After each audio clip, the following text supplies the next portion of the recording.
نبوت کا آغاز ہوا تو یہ پھول کھلا۔ 41 برس میرے حضور کی عمر ہے جب سیدہ فاطمہ الزہرا کی ولادت ہوئی۔ 3 سال تک حضور خاموشی سے تبلیغ کرتے رہے، پھر حکم ہوا کہ آپ لوگوں کو پیغام حق پہنچائیں۔ تو حضور کے ساتھ جو سلوک کیا گیا، اہل ایمان اس سے بے خبر نہیں۔ کھودے ہوئے گڑھے، بچھے ہوئے کانٹے، اوجریاں، کیا کچھ نہیں کیا گیا۔ کن کن راہوں سے حضور نہیں گزرے۔ آج تو ہمارے لیے دین بڑا آسان ہے۔ ہم مسجد میں آئے، اے سی لگے ہوئے، سردیوں میں گرم پانی دستیاب ہے، ہمارے لیے قالین بچھے ہوئے ہیں۔ ہم نے دین کے لیے مشکلات نہیں سہیں، لیکن پوچھو ان سے جنہوں نے اس دین کے لیے طائف کے بازاروں میں پتھر کھائے، اس دین کے لیے جنہوں نے دکھ سہے، اذیتیں سہیں۔ حضور پر اوجری ڈال دی جاتی ہے۔ سیدہ فاطمہ الزہرا ننھی سی عمر ہے، 9-10 سال کی عمر ہے۔ انہوں نے جب دیکھا کافر حضور کے سر انور پہ اوجری ڈال گئے تو وہ آئیں اور حضور کے سر سے اوجری کو اتار کر سر انور کو دھو رہی ہیں اور ساتھ میں رو رہی ہیں۔ کبھی حضور کے جسم اقدس کے اوپر اس قدر پتھر مارے جاتے ہیں کہ جسم لہو لہان ہو جاتا ہے، خون رکنے نہیں پاتا۔ معصوم بچی سیدہ فاطمہ الزہرا چٹائی، جس چٹائی پہ سجدے کیے جاتے ہیں، کھجور کا بنا ہوا وہ مصلی، اس کو جلا کر اس کی راکھ حضور کے زخموں پہ ڈالتی ہیں تاکہ حضور کا خون رک جائے۔ آقا کریم سے کبھی شکوہ نہیں کیا۔ بیٹیاں باپ سے مطالبہ کرتی ہیں، لیکن تاریخ کھولیں، آپ پڑھیں تاریخ، کہ سیدہ فاطمہ الزہرا نے حضور سے کبھی کوئی مطالبہ نہیں کیا۔ ایک دن انتہائی بے تابی میں حضور کی خدمت میں حاضر ہوتی ہیں۔ آقا کریم سے عرض کی کہ حضور، بھوک اس قدر ہے کہ مجھ سے اب بھوک برداشت نہیں ہو رہی، آپ اللہ سے دعا کریں کہ میرے اس دکھ کا مداوع ہو جائے۔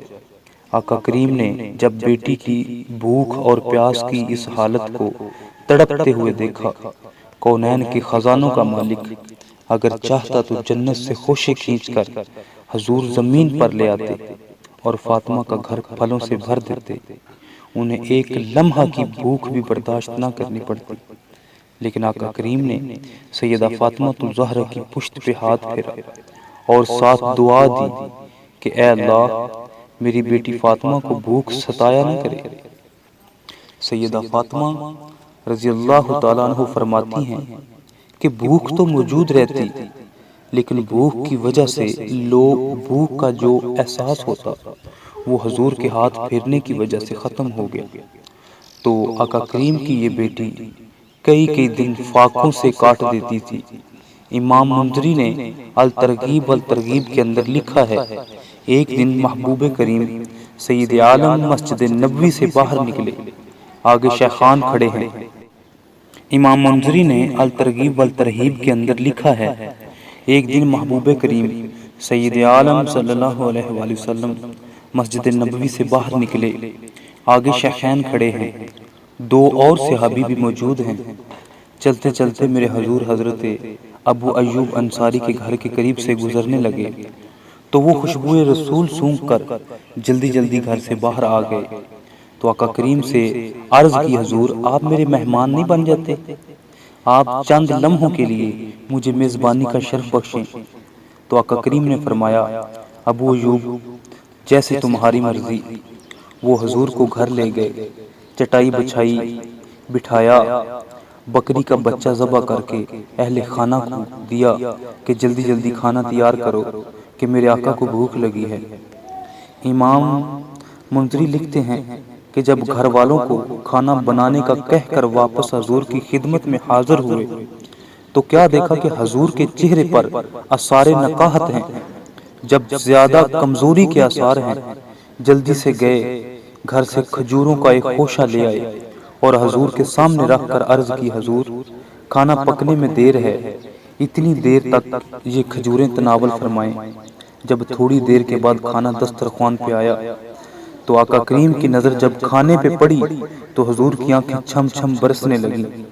پھر ایک روٹی پکڑی اور چند بوٹیاں لیں اور ایک غلام کو دیتے ہوئے فرمایا کہ یہ لے جاؤ، میرے گھر جاؤ، میری بیٹی فاطمہ کتنے دنوں سے بھوکی ہیں، مالکے کونین ہیں، گو پاس کچھ رکھتے نہیں، دو جہاں کی نعمتیں ہیں ان کے خالی ہاتھ ہیں۔ مہینہ مہینہ گھر میں چولہا نہیں جلتا، لیکن اس کے باوجود زبان پہ شکوہ نہیں آیا۔ آج تو بیٹیاں اپنے باپ سے خود جہیز کا مطالبہ کرتی ہیں۔ ایک معاشرے کا یہ روگ کہ غریب کی بیٹی کو کوئی قبول کرنے کو تیار نہیں۔ جہیز کی لعنت نے معاشرے کو ایسا جگڑا ہوا ہے کہ گھروں میں بیٹیاں بوڑھی ہو رہی ہیں، ماں باپ کی نیندیں اچاٹ ہیں، لیکن دوسری طرف بیٹی بھی مطالبہ کرتی ہے کہ مجھے یہ چاہیے، مجھے یہ چاہیے، لیکن دنیا دیکھتی ہے اس منظر کو جب دو جہاں کے سردار کے گھر سے آقا کریم کی بیٹی رخصت ہوتی ہے تو جہیز ان کے پاس کیا ہے؟ ایک مشکیزہ، ایک چکی، ایک آفتابہ، کھجوروں کی ایک چٹائی، یہ ہے ان کا اثاثہ، یہ ہے ان کا سامان جو لے کر حضرت علی المرتضیٰ کے گھر میں پہنچتی ہیں، اور وہاں جا کر چکی پیس پیس کے گزرا اوقات ہو رہی ہے۔ مشکیزہ کندھے پہ اٹھا اٹھا کر نشان پڑ گئے، چکی پیس پیس کے ہاتھوں میں چھالے پڑ گئے۔ سارا دن چکی پیستی ہیں اور ساری رات مصلے پہ عبادت کرتی ہیں۔